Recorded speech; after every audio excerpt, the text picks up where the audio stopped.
You are looking for an easy to play DPS build for Engineer? This one is for you. It's very fun to play, it's very strong and not hard at all.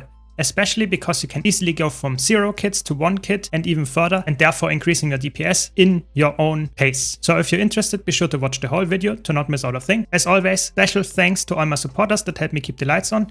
And now, without much further ado, let's jump straight in. So I saw this build on a YouTube channel from Crone, where he showcased this very easy engineer build, and I was instantly intrigued, because who wouldn't like to play some kind of easy mechanist build that is very strong, does a lot of damage and can be played in all encounters?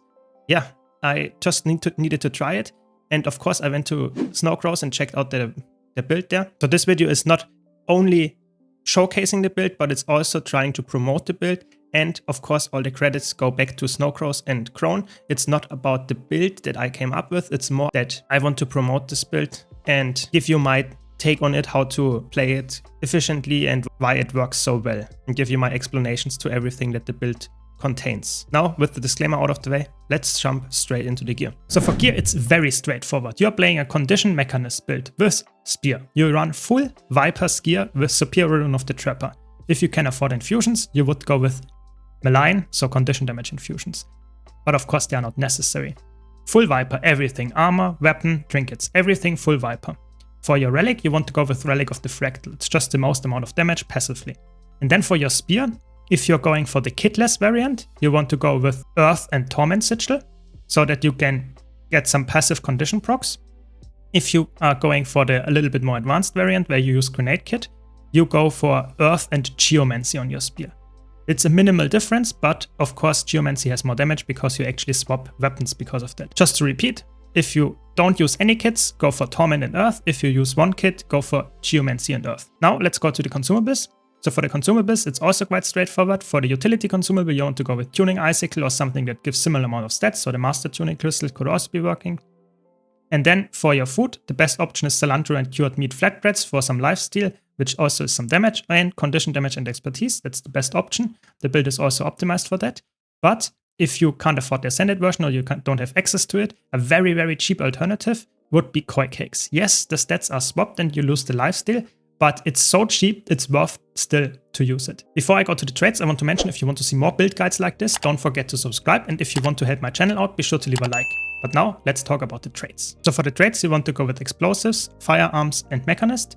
You get a lot of damage multipliers in your explosive straight line, just vulnerability application, more damage again. You get more ferocity. Yes, you're playing a Condi build, but you have Viper, so you get crit chance and you get power. So ferocity is actually valuable for you as well. And you get more damage increase, strike damage only, but still. And you get Big Boomer, which is a nice heal over time, and you can upkeep that. That's quite nice.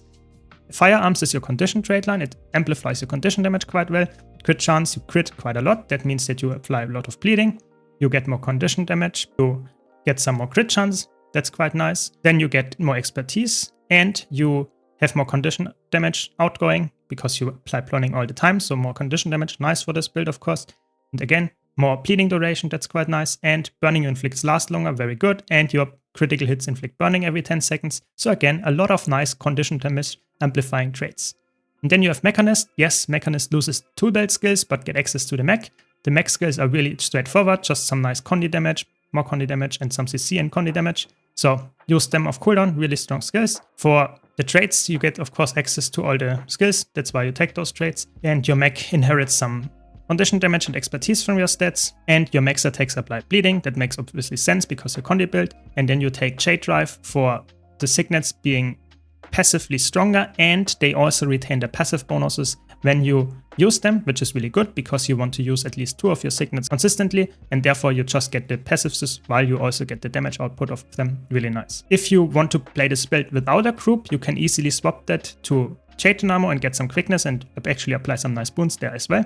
But this is the one that I would use in groups. If you now swap to the kit and not the kitless variant, so that you would swap your Force Signet to Grenade Kit, you would also swap 2 traits. So you would switch Big Boomer to a Shrapnel for some more damage, and you would switch to Aim Assisted Rocket, just more damage, because you can also proc that consistently, which you can't if you don't have the grenade kit. Let's quickly cover the skills. The spear skills are quite straightforward. The 4 skill is a CC, the 5 skill is a evade that you also need to use to deal the maximum amount of damage. The 3 skill and the 2 skill you use off cooldown just for some nice damage.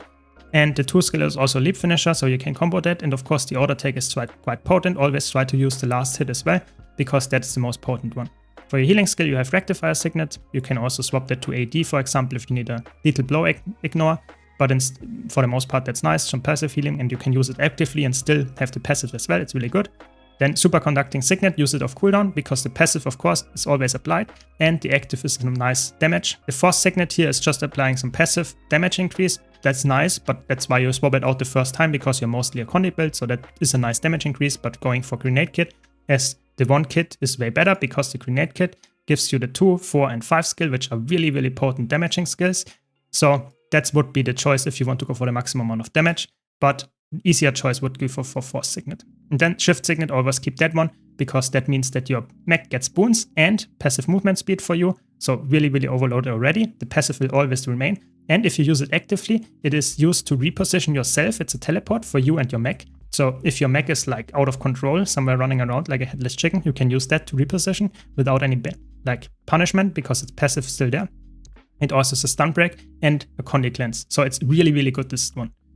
Be aware that you have to control your mech with return to me if you want to make sure that the pet control is like nice, but this one can help of course as well. And then lastly, you have of course overclock signet for reducing the recharge of the other signets passively. And you have all other mech skills on cooldown, you can use this one for some nice damage as well.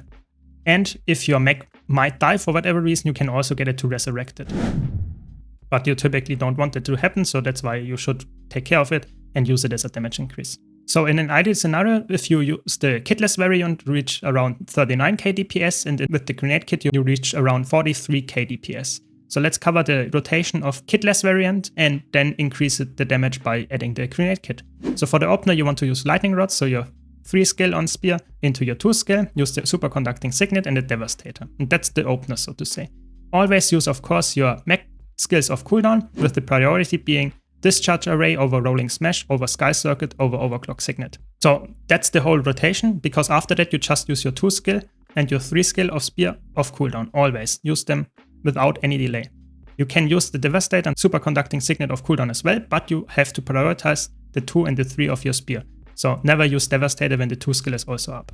And then after that you just use the time that you have between the cooldowns to finish auto attack chains. That's the whole rotation. So it's really easy. And if you want to add a little bit more depth, but also add like almost 4k DPS, you want to add the grenade kit for the force signet, like I said, then the opener would look a little bit different, because you would use lightning rods into your conduit surge, into shrapnel grenade, poison grenade, freeze grenade, superconducting signet and devastator, use the electric artillery and conduit surge into shrapnel grenade, and then you follow the loop of always using lightning rod into conduit surge of cooldown, and as soon as you did that, go into grenade kit, use the shrapnel grenade and swap back out. If the freeze grenade and the poison grenade were also off cooldown, you would use them. If not, then you would swap to the spear again and use the devastator and superconducting signet off cooldown. So you would just add, after the typical combo of 2, 3 on spear, the grenade kit in there. That's the whole rotation. Everything else stays the same, and the damage output is just a bit higher and the APM a little bit higher. So this is the whole build. You can see it's very fun, and I hope you enjoyed this video. If you did, be sure to leave a like and subscribe for more content like this. Thanks again for coming up with this build to Snowcrows and Crone. Thanks again to all my supporters, and I hope to see you all in the next video.